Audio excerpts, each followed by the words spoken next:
Frank, when was the first time that Usyk against Fury was mentioned to you? Can you remember when it was?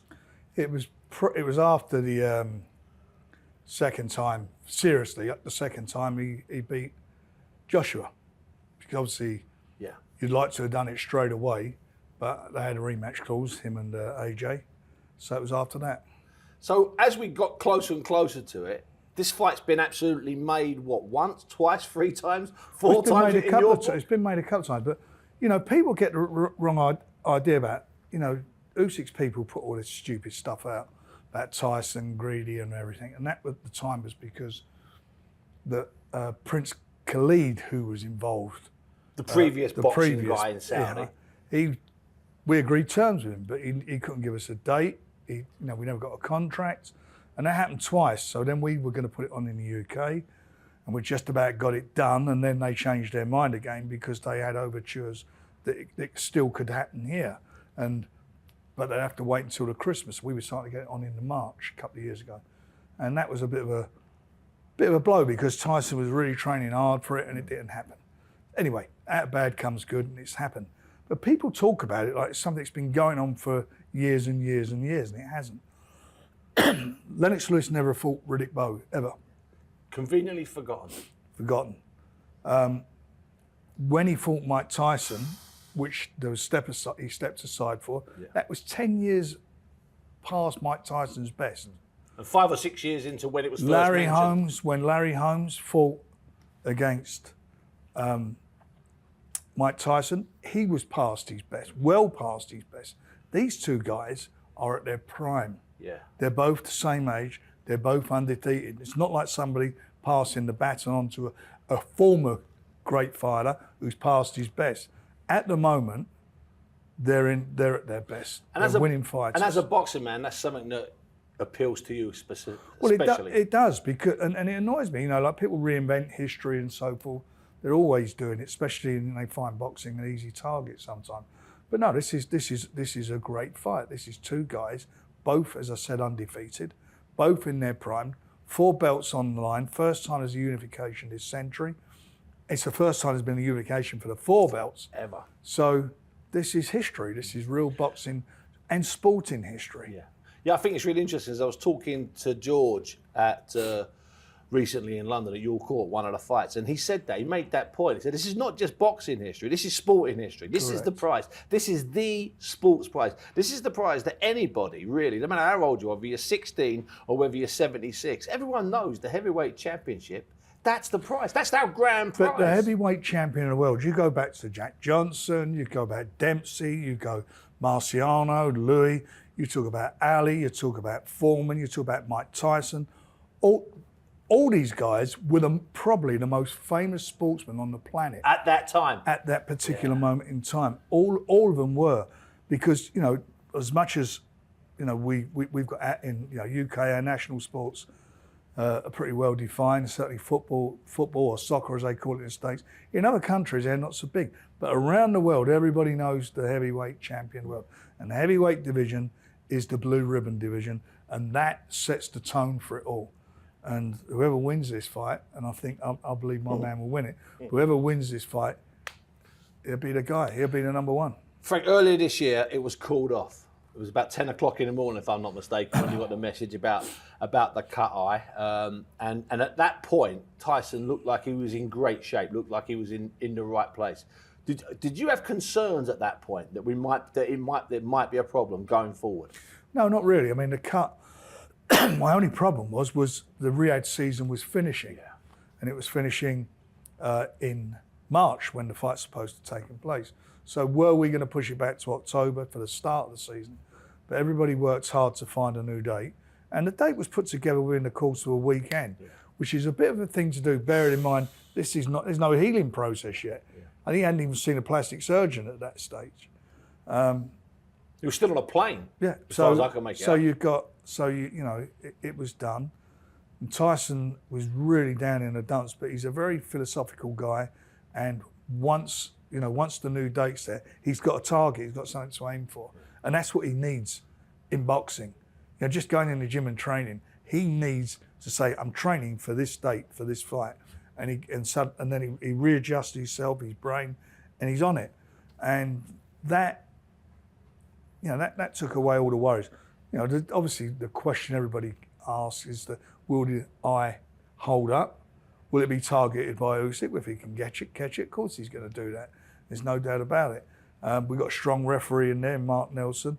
That, we all agreed on the referee. Was that something that Fury's side pushed for? I'm going to go to the rules meeting. I never go to the rules meeting. Are you going to go this time? I want to go this one because I want to emphasise about the referee being strong, not standing for the complaining about low blows, which he does every fight. Straight away. Not giving him time, defining before the fight the target area as per the regulations. It's not where the shorts end, it's where the belly button ends. Yeah. That's what it is in the rules, or the navel, whatever you want to call it. And various other things. And I want to make sure that, there's not the head's not getting used. So we got all that. But, at the end of the day, I've got confidence in Tyson. Out of bad, and it was bad at the time of the cut, becomes good. Because he'd more or less finished his sparring. I think he had one more spar left. 1 day left, yeah. Yeah, so he got the cut. That ended that, but he was in great nick, and he'd been training since before Christmas for the fight. Now, then he took a couple of weeks off, obviously, because he's peaked, more or less peaking, come down, gone back into camp. He's gone into camp where he hasn't had to lose weight. Yeah. He's gone in there in a fairly good shape. What we were worried about is that he peaked too soon again, and maintaining his program. So come the 18th on the night, it is his optimum best physical shape and mental shape, and he's in that zone at the moment. I'm not overlooking Usyk for one bit. This is no formality. Usyk is a very, very good fighter. He's done everything as a Olympian, top man there, probably the top cruiserweight of his generation. Unified the belts, and he's he's been heavyweight for 3-4 years now. Yeah, 4 years. 3 good years. So he's a heavyweight, and all this about a little man and whatever is that's a nonsense to me. He likes you to say Evander Holyfield was a little man, smaller than him. Was a cruiserweight. David Haye was a little man. There's plenty of guys who've come up from that. They just grow into it, and he's grown into it now, and that's his natural weight now, and he's a heavyweight. He'd be more comfortable. He's not killing himself to make the weight, but and he's got great skill sets. But I just feel that Tyson is the best heavyweight of his generation. I think he always does when he goes into fights. He's not an underdog for me in this fight, but when he goes in, where there's a bit of doubt, that's when he shines. When he went to Germany and beat Klitschko, he was a massive underdog. Yeah. When he went to the States twice on the trot, he was the outsider. Yeah. What's his name was in favourite. Wilder was the favourite. Big favourites. Let's get that right. Fight. So he's done that each time, and this will be this for him is a challenge that he wants, and I can't see how serious he's into it. But you can bet your life, Usyk, looking at the fight with Ngannou, like a lot of people have looked at, and quite rightly so, I get it, will look at that and think, there were some serious chinks in the armour there. But then equally, Wilder might have looked at the Otto Wallin fight 3 months early before the second fight, looked at Otto Wallin and seen Fury in that fight when he picked up a big cut, and he might have given Wilder. And as you say, Fury had changed in that 3 month period. It's a different Fury. I think the Wallin fight, I never got that. What everybody talked, they talked like Wallin was beating him. He wasn't. He just went the distance. He went the distance, and Tyson had to be careful because he had a terrible cut, and he was boxing on the back foot and holding and claiming holding. Because I've got to tell you, anywhere else in the world, that fight would have been stopped. Because it was a seriously bad cut, and we got away with it. He got away with it there. The referee let it go on, and we got away with it. But Wallin weren't beating him or anything. He was just there. Ngannou fight, for me, that was a bad night in the office for him, a seriously bad night in the office. But on a bad night, he won. Yeah. That's what good fighters do. Yeah. And and they may see some chinks there, which is good because it adds a bit of drama to the fight, a bit of spice to it. But I generally I think that Tyson will do the job. Now, a few weeks ago, we were in Morecambe, in the north of England, and it was a wet day, and Tyson came into that conference, Frank, and he was in one of the best places I think I've ever seen him. I don't mean the Morecambe Players' Lounge. I'm talking about mentally and physically. I think we were both a little bit shocked at just how good he looked and how good he sounded. I thought it was brilliant that day. And that was 3 weeks ago. He was. And as I said, out of bad comes good, because in that camp, that's done him a favour in some ways, because he is so on it now. I mean, you're going to see him today. You're going to talk to him.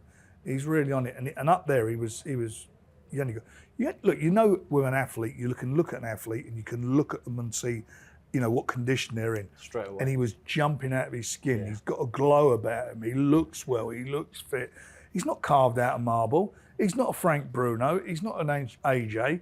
He is a big, tall, not a lump, but a big guy he's not definition. But what he's got natural stamina. He's got natural strength. Probably got more stamina than both the two fighters we just talked about. Yeah. Much more stamina than him. Got natural strength. He's athletic. He moves. He's got a fantastic boxing brain. He can switch hit, southpaw, orthodox, do what he wants to do, fight going backwards, fight going forwards. And he's changed his style a bit over the last few years. I mean, understandably. That first fight he had with Wilder, he was still carrying a lot of weight, and he won that fight. He got robbed there. He carried a lot of weight, but he was boxing he boxed very intelligently in that fight. And that last round when he got up, he then went on the front foot. The next 2 minutes wins it. The second fight, he changed his style completely. Brought a new trainer in and started fighting as an offensive fighter. Do you get the impression from talking to him, Frank, that he's aware of his position in the heavyweight legacy? I mean, we've mentioned here today some of the great names, and I'm not saying he's better than any of those names, but he's in that conversation, isn't he? If he were to win, absolutely, he's in it, because he's beaten the best heavyweight of his generation in Klitschko. He's beaten a guy in Wilder who was undefeated for 6 years and statistically, and in Wilder's backyard, 3 times, and was statistically. And Klitschko in the backyard. Yeah. Statistically, the hardest punching heavyweight out there in the last 40, 50 years. He's done all of that. So this is a big fight for him. He says he doesn't care about legacy and all that. I hope deep down he does. He just wants to win. But like I said to him, the glory of being that guy, wherever you go, and you're introduced as the four belt, undisputed heavyweight champion of the world, the best of your generation. That's it, mate. You're in the Guinness Book of Records. You're in the record books. Your kids. That's my dad. Everybody associated will love it, and they will, and he will grow into it when he retires, because he's going to have to retire one day. One day. When he retires, that will all fall into place for him, and he'll thoroughly deserve it. And finally, a straightforward prediction. What happens?